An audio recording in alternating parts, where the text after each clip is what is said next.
Hey guys, this is Matt Chieco from Pop Horror Review Movie Podcast, and I wanted to get on here. I wanted to rate some movies, so I figured let's look ahead to February and rate the movies hitting theaters this February.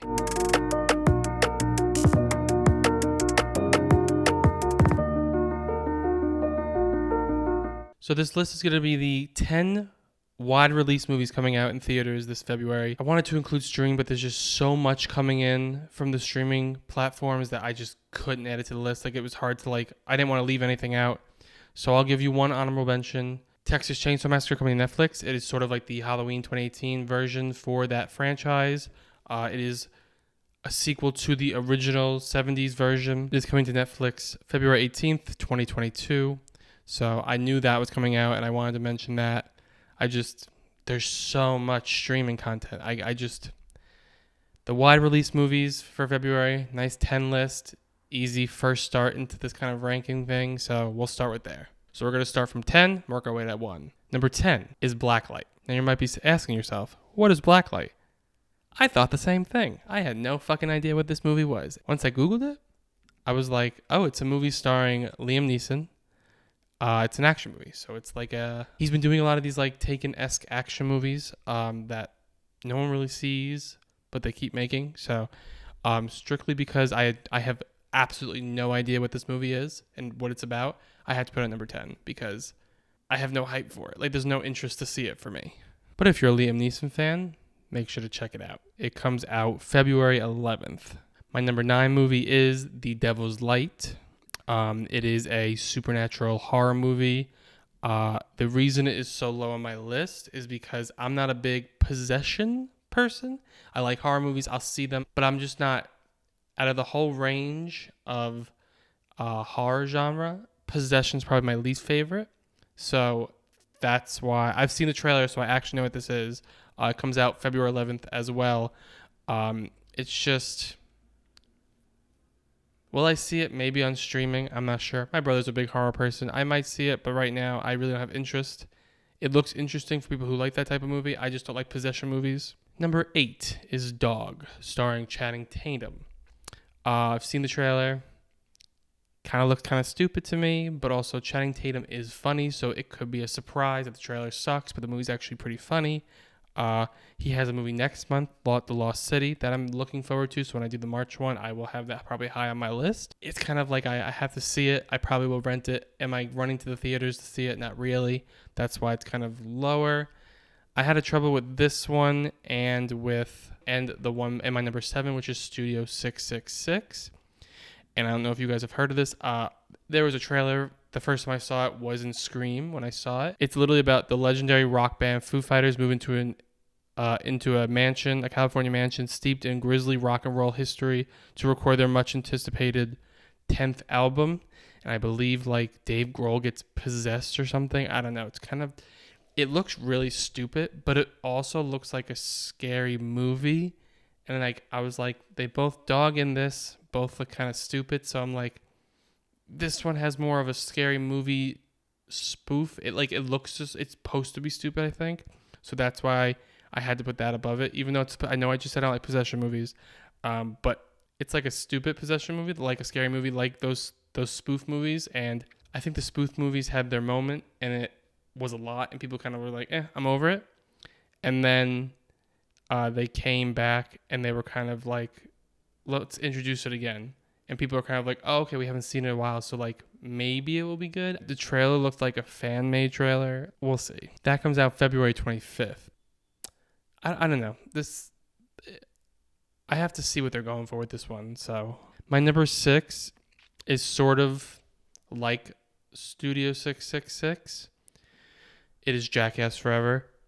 The reason why it's not below Studio 666 is because even though I'm over Jackass, this should have been a Paramount Plus straight to streaming movie. There's just something about seeing people do stupid things that makes me laugh. So that's why I had a little bit of the upper edge. And this was no one really does these reality comedy films and things.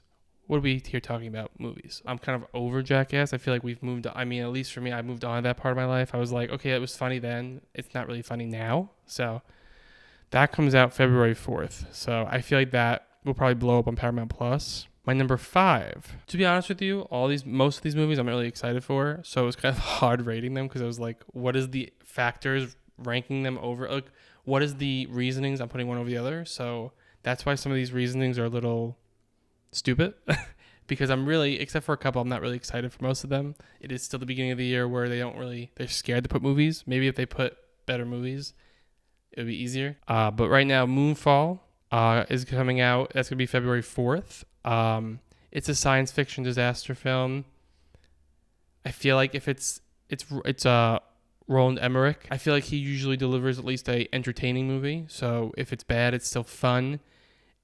It does seem like a action version of Don't Look Up. So, and to me, Don't Look Up was good and bad. So I'm not sure if I'm really looking forward to it. I'll probably once again wait to see this on streaming or something, or rent it, unless I hear like it's a really fun movie or it's a good. I don't think it's gonna be a good movie, but if it is, they end up saying it's a good movie.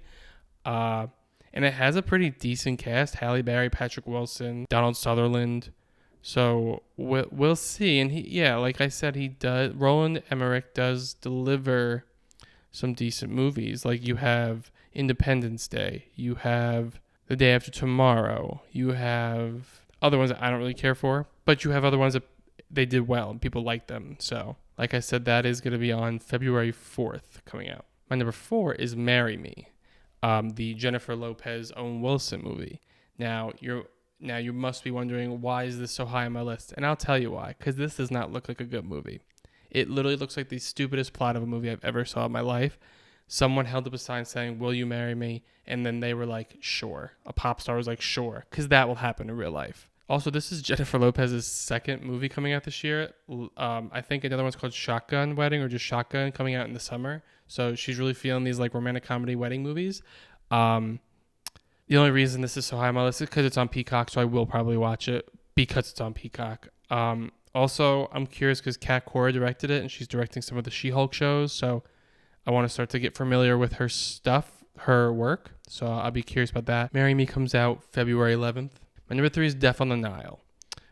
This one's interesting for me because I want to see it, but there's things that I'm like, I don't know if I want to see it anymore. One, it's been so delayed. I'm like, do I even care anymore? 2, Armie Hammer's in it, and do I even want to see him anymore in movies? I mean, for me, not really.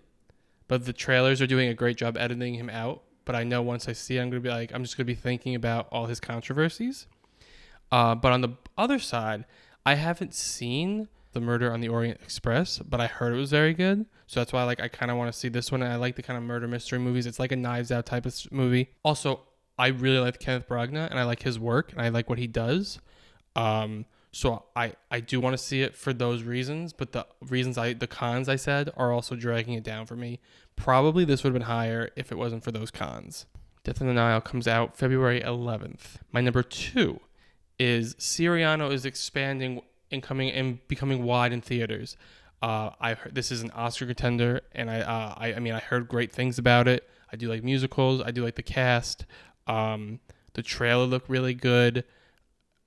It just looks interesting to me. I think it does look like a good movie, and I feel like if it's an Oscar contender, it can't be a terrible movie. You know what I mean? Like, yes, there are movies that aren't great that people like put up for Oscars, but they're never like There might be some, but this one doesn't look like that.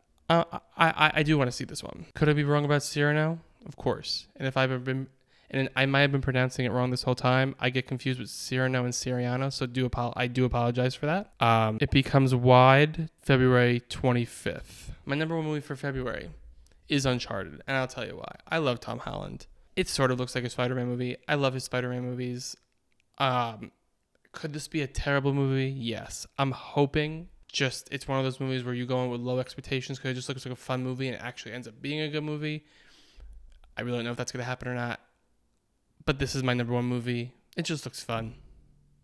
But it's also a video game movie, so I'm kind of torn here. But it's Tom Holland, so it's going back and forth. But it's my number 1 movie. I'm very excited for it. It comes out February 18th. I would love to see what your top movies for the wide releases of February are. Leave them down in the comments. And if I forgot anything too, leave them down in the comments. I would love to see everyone's lists, what I forgot. And thank you for watching. Thank you for subscribing. Click around our YouTube page. Cheers.